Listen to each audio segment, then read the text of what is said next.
2025-26 অর্থবছর থেকে 13 ধরনের সরকারি বেসরকারি সেবা নিতে আয়কর রিটার্ন জমার প্রমাণপত্র দেখানোর বাধ্যবাধকতা বাতিল করেছে সরকার। বাজেটের অর্থ অধ্যাদেশ 2025-এ এই সিদ্ধান্ত নেওয়া হয়েছে। যে সেবাগুলোতে এখন আর রিটার্নের প্রমাণপত্র লাগবে না সেগুলো হল 10 লাখ টাকা পর্যন্ত সঞ্চয়পত্র কেনা, 10 লাখ টাকা পর্যন্ত এফডিআর খোলা বা চালু রাখা,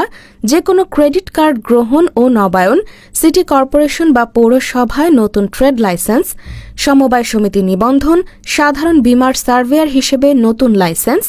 চিকিৎসক, আইনজীবী, প্রকৌশলী সহ স্বীকৃত পেশাজীবী সংগঠনের সদস্য পদ, 5 লাখ টাকার বেশি পোস্ট অফিস সঞ্চয়ী হিসাব, 10ম গ্রেড বা তদূর্ধ্ব সরকারি অর্থপ্রাপ্তি, এমপিওভুক্ত, মোবাইল ব্যাংকিং বা উপায়ে লেনদেন থেকে কমিশন বা ফি গ্রহণ, দলিল লেখক বা স্ট্যাম্প কার্টিজ পেপার ভেন্ডর নিবন্ধন, অটোরিকশা নিবন্ধন, মালিকানা পরিবর্তন বা ফিটনেস নবায়ন, ই কমার্স ব্যবসার জন্য ডিজিটাল প্ল্যাটফর্মে লাইসেন্স গ্রহণ।